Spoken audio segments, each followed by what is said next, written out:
Hello, hello, everybody. We are now live. I wanted to thank everybody for your patience. We were having some technical glitches, and now we are all set and ready to go to have this conversation.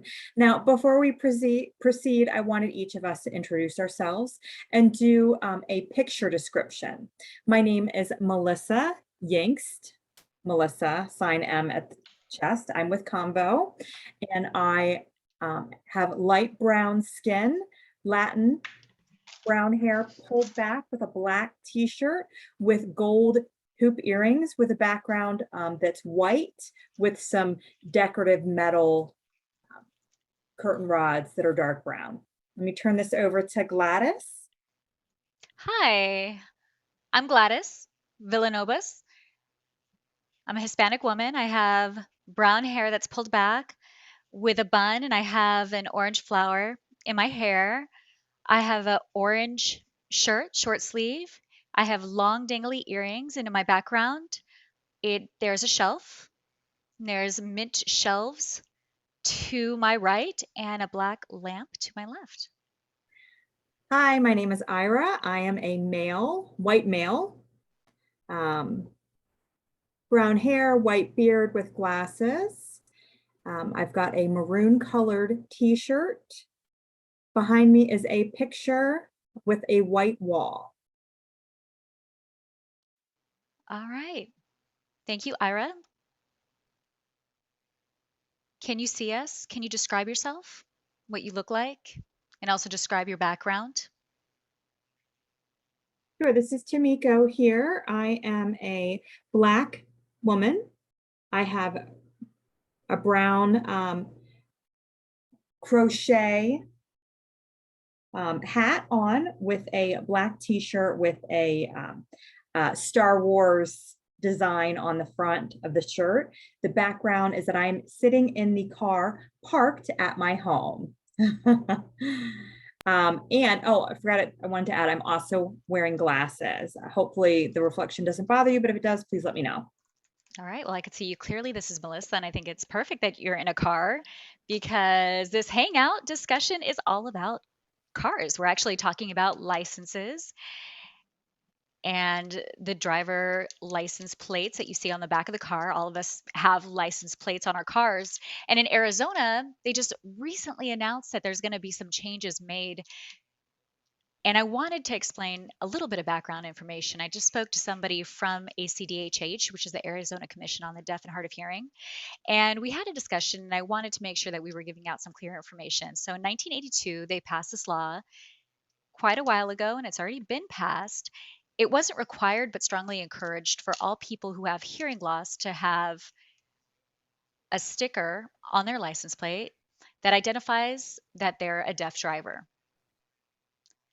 Now, it was just recently announced that there was a change. So before they used the term hearing impaired, and now they're changing it to the term deaf. And a lot of people think that means now it's this new law that's been passed, and it really hasn't. So it's the same law that's been in place. They just changed the terminology to deaf. And so what that means is that it really forced, I mean, if people think that all people must have this sticker on their license plate, and they don't, it's definitely optional.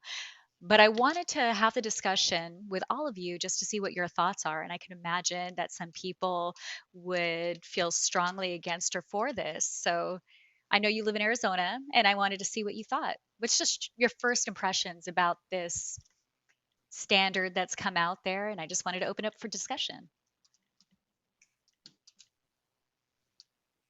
Yeah, we could start with you, Tamiko.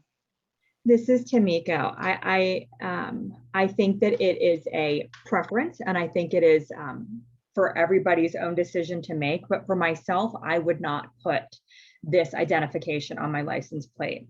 I think that there could possibly be a stigma of, oh, this person is deaf, therefore I'm going to follow them. I will know where they drive. I also do things like Uber Eats, and they might say, well, oh, if you're an Uber Eats driver, you might have cash in your car. So it could be threatening, and it could be high risk, especially with the type of work that I do. So I personally would not want to have that identification. I don't know if people would look down on on us. Hearing people don't have a label on their license plate saying that they're hearing. Therefore, I would like to be on equal playing field with them. If they're not labeled, then I should not have to be labeled as well. I think that it in a way can put a stigma on us and put us below everybody else, and to see that people would automatically identify us as having a disability. I would like to be on the same playing field as hearing people and as deaf people. We all are on the same playing field and we can all be comfortable. This is Melissa. I could see your point. Gladys? This is Gladys here. Yes, I absolutely agree with Tamiko. So I think that putting this label with labeling that you are deaf on your license plate can easily target you as I'm not sure who would want to threaten you, or maybe it would be to rob you. Whatever reason there might be behind that, people will automatically know that we cannot hear. And so therefore it is very clearly a target. I am very supportive of having it be your own decision and your own choice. But I think that everybody should be aware that if you do decide to label that deaf label on your license plate, do understand that there is a risk behind it, but it is everybody's own decision. There is another reason. I think that putting deaf on there is to show whether a police officer can see that and know that this person is deaf. Maybe the cop will say, oh, you know what? I actually don't want to pull them over because I don't feel like dealing with a deaf person today. Or I am going to pull them over today. Whether there's an accident or anything that might happen, a cop usually never has time to look at the license plate. What they will do instead is go directly to the driver. And so at this point, is there an actual point of having the label deaf on there, whether there's an accident or some type of incident? They're not going to look at the license plate first. They're going to go directly to the driver. So if there is a better way to label that I myself am a deaf person rather than labeling it on my license plate, I would much prefer that.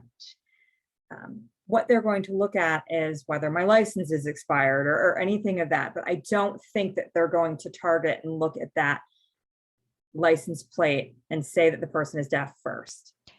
This is Melissa. Thank you for your thoughts. Ira, did you have another perspective? And this is Ira. I would say we could just do one letter, not the whole word. And you could just pick any letter. So that way, hearing people wouldn't recognize that. It would just be the officers that knew the letter and they could identify it. Because one time I was in Texas and I remember it was pretty dark outside, not a lot of lights out. And I got lost. And a police pulled me over and they shined a light in my eyes and I couldn't see anything. But if they had seen the license plate and had that identification, they would have known, especially in a not so lit place, and it was quite dark, and I didn't live there. My license plate was from, at that time, well, let's see, yeah, I was from a different state. Maybe I had a license plate, I'm pretty sure, because I was in Texas. So but just if they picked something like an identifying letter so that way the officers knew what they could recognize and they knew what they were looking for, that would be good. This is Melissa. Very interesting. I'm seeing these pros and cons behind this. I'm wondering if any of you have any experience with being pulled over by a police officer and them not knowing that you were deaf. How did that communication work for you? Gladys?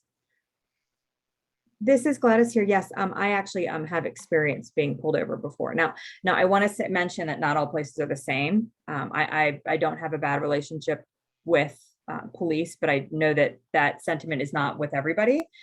A lot of times when I have been pulled over before, they'll say, oh, you know what, never mind. They typically don't ever look at my license. They don't ever ask me any questions. And so I get away. But I think mentioning on what Ira mentioned and having that one letter, I think that instead I would rather have something put on my license, my actual driver's license, maybe even a logo. So that way they can look at that and then distinctly recognize that. And that is just between myself and the officer. I don't show my driver's license to a lot of people, so people just can't generally see that. So I think that might even be a better tactic. This is Melissa. It's similar to what Ira just said. It's definitely to have something that's recognizable for safety reasons, but not having it clearly labeled as deaf. And Tamika made a good point too. So if they have it labeled as deaf, maybe somebody on the outside could see and it can make you an easy target, or they could stalk you or follow you. So off point, Tamiko, I know you're an Uber driver. Do you have any experiences with hearing passengers, and what is that like? This is Tamiko.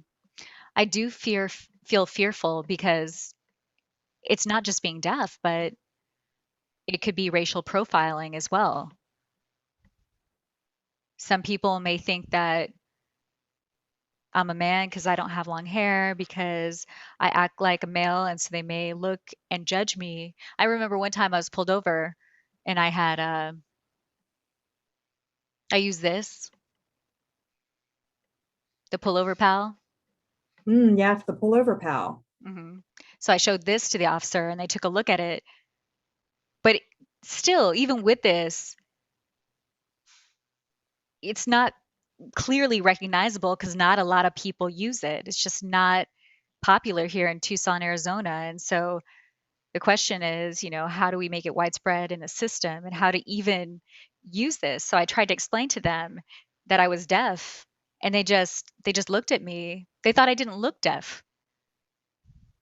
My question is, how can I even tell them that no, I am deaf? Because their perception of me was that I wasn't. So it was really hard to prove to them that I was. And I felt like even, if I have something that labels or says that I'm deaf, they think I don't look deaf. What what's going to happen? How are these people going to even learn to recognize that someone is deaf when they're deaf, and just without even thinking about what's accepted within their standard of what someone should look like or what someone shouldn't. So it's certainly something that we should be thinking about. When I tell them I'm deaf, they of course ask me, can I read lips? And I'm not an expert at reading lips, so this whole thing is frustrating for me, just to deal with officers and of course trying to navigate all of that. And I have to continue to educate them and teach them.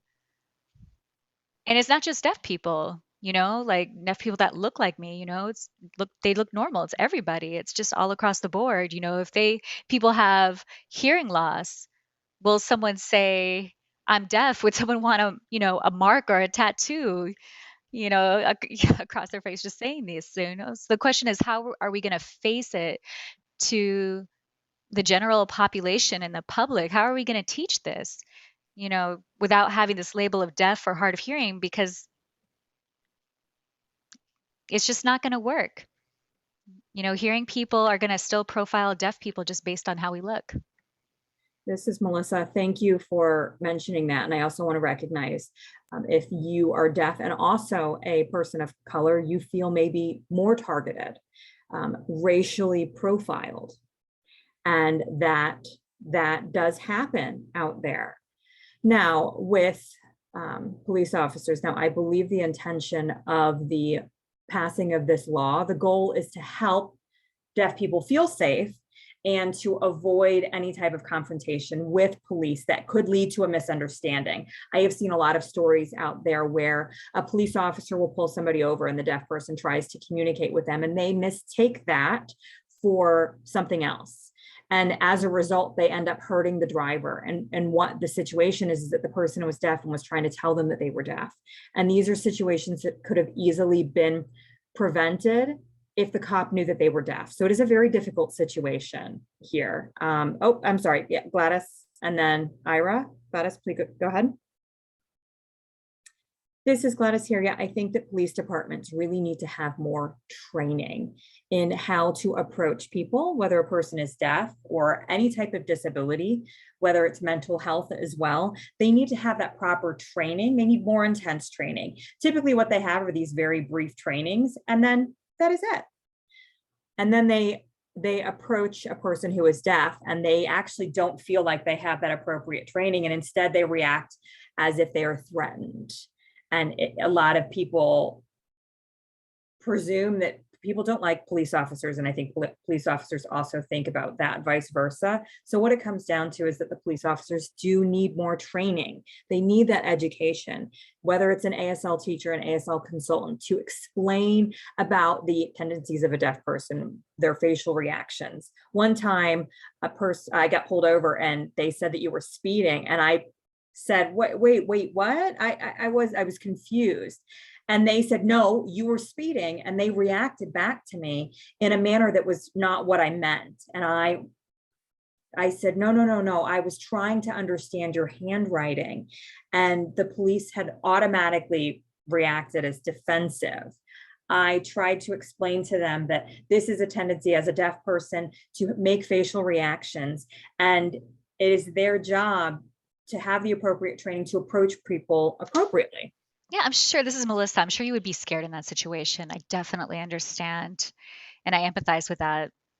What's your experiences, Ira? And Ira is saying, I used to live in Austin, Texas, and they would get deaf people, of course, in odd hours, but we would go to police training with the cadets. So those were all the student officers who were still learning their job, and we would work with them and we would role play. So we would have situations where those cadets would have to get an interpreter, or they would have to try to figure out how to communicate. So they would write with a pen and paper, and they gave us pizza, which is how they reciprocated our time. And we did that in Austin, Texas. So, of course, in Arizona, the police here could have training. So that's what they did in Arizona. This is Melissa. What would you want cops to know about when they're pulling over a deaf person? If you could tell a police officer anything, what would you want them to know? This is Ira. I would say, please don't put the flashlight in my face. And this is Gladys. I know when I'm first pulled over and I say I'm deaf, the cop immediately knows that I'm deaf. And so they provide an interpreter. And when the interpreter shows up, or if, having something that I could communicate instead of just writing back and forth, because it's triggering already having an officer there. Of course, racial profiling can happen. And of course, being deaf with a disability, you don't know if someone is just going to, if any abuse is going to happen or anybody is going to, it's threatening. And so if they know someone's deaf, just be ready and bring an interpreter. Just have that ready. This is Melissa. Yes, absolutely. Be ready and willing to communicate. And this is Tamiko here. I think that a lot of deaf people, we use our mobile phones, and I hope that a police officer would be very mindful that our mobile phone is not a dangerous weapon. It's not a gun, and I would want them to understand that we rely on technology very heavily. And so if we were to grab our phone, it is probably a means of communication, and that obviously we want to make slow movements. We don't want to threaten them, but sometimes I feel like their reactions are a little bit ridiculous. Mobile phones are our safety device, but in turn, a police officer might react in a violent manner. And so they need to be aware of that. Yes, that's right. And I know in Arizona, they really want to make sure that the police are involved and the deaf community is involved. So they're definitely something that we can, give to them and let them know that they can have that type of training so they can continue that. I'm sure they've had that type of training before. Did you add something, Ira? All right, Tamiko, I know you mentioned the pullover pal that you have in your car. Do you mind showing that again? Do you mind opening it up too? I just wanted to make sure that everyone could see what was inside and what it looks like. Let's see. This is Tamiko. Sorry, I've got a lot of papers in here. Give me 1 second. This is Melissa. I've seen this on social media from time to time, and I do know the person named Ronnie Fletcher has been definitely sending that out into the community. And so seeing someone that actually has this is great. And we're going to go ahead and show you what this card looks like.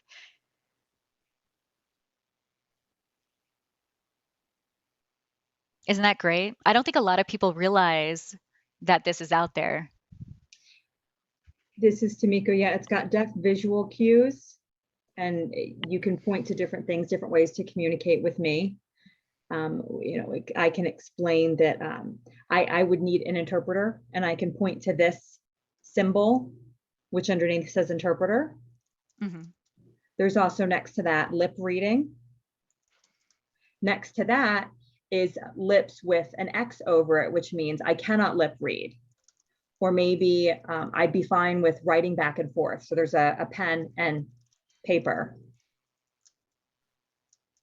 Or the next one over that is an ear. And I asked about that, and I actually found out that some hearing aids, they have Bluetooth technology. So if a police officer has the proper technology, they can speak into a mobile device, which will link to the Bluetooth hearing aid and speak to the person if they rely on that type of technology. So that was something that I learned that was pretty new. Cool. This is Melissa. That is really nice, and I think more people should know about that.